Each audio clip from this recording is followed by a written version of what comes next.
स्वातंत्र्य दिनाच्या पूर्वसंध्येला पुण्यातल्या कलाविष्कार आर्ट फाउंडेशनच्या वतीने सुंदर अशा पद्धतीने एका वटवृक्षाची निर्मिती करण्यात आलेली आहे।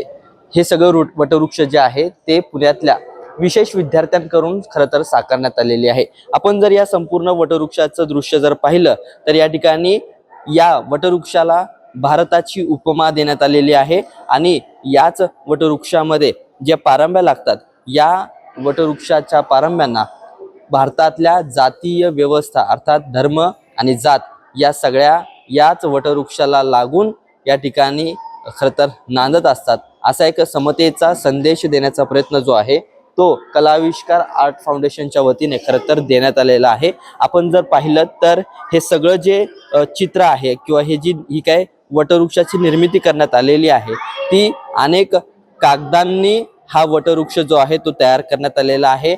अर्थात त्याची कापणी असेल, त्याला केलेली रंगरंगोटी असेल, हे सगळं पुण्यातल्या विशेष विद्यार्थ्यांकडून खरं तर करून घेण्यात आलेलं आहे।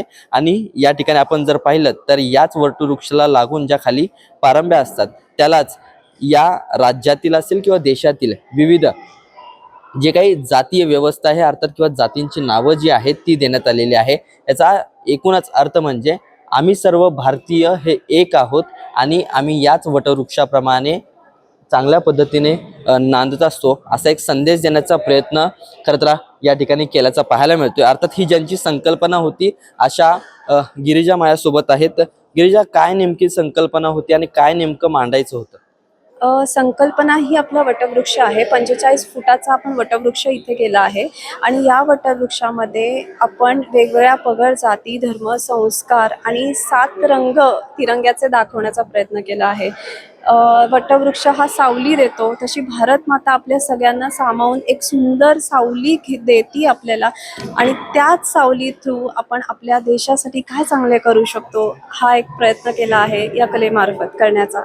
नक्कीच यामध्ये ही ज्यावेळेस संकल्पना मांडत असताना तुम्ही विशेष विद्यार्थ्यांचं देखील याच्यामध्ये मदत घेतलेली आहे। त्यांच्याकडून कशा पद्धतीने हे सगळं तयार करून घेतलं होतं? विशेष विद्यार्थ्यांकडनं आपण एक गेले महिनाभर प्रयत्न करतो आहे आणि ह्या संपूर्ण कार्यक्रमाला आपल्याला 1 महिना लागला। काल रात्री 11 वाजता आपण हा वटवृक्ष तयार केला आणि आज पहाटे 5 वाजता हा कंप्लीट झाला। याची नोंद नेमकी कुठे झालेली आहे? सर, लंडन बुक ऑफ रेकॉर्डमध्ये आज याची नोंद झाली आहे आणि ही आपल्या कामाची पावती। या सगळ्या विद्यार्थ्यांना आज त्यांच्या कामाचं श्रेय मिळालंय। इकडून हे किताब नेमके तुम्हाला कधी प्राप्त झालं आणि आल्यानंतर काय नेमक्या भावना होत्या? सर, आजच आपल्याला दिल्लीवरून हा किताब मिळाला आहे आणि खरं तर हे विद्यार्थ्यांचंच मोठं श्रेय आहे की आज त्यांच्या खऱ्या कामाला सगळ्यांनी दाद देऊन हे किताब आपल्याला समर्पित केलं।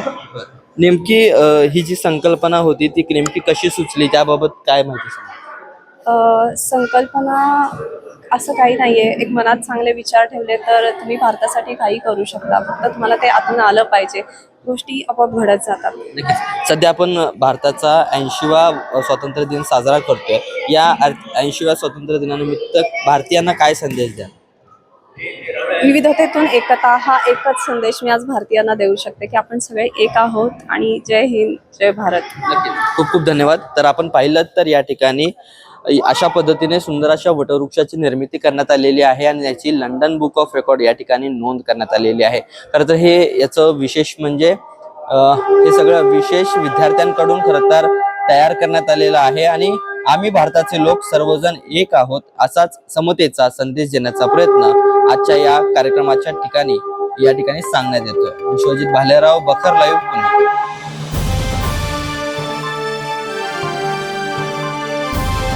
समाजकारण, प्रशासन आणि राजकारणातल्या अचूक विश्लेषणासाठी बखर लाईव्हच्या सोशल मीडिया प्लॅटफॉर्म्सना लाईक, फॉलो आणि सबस्क्राईब करा।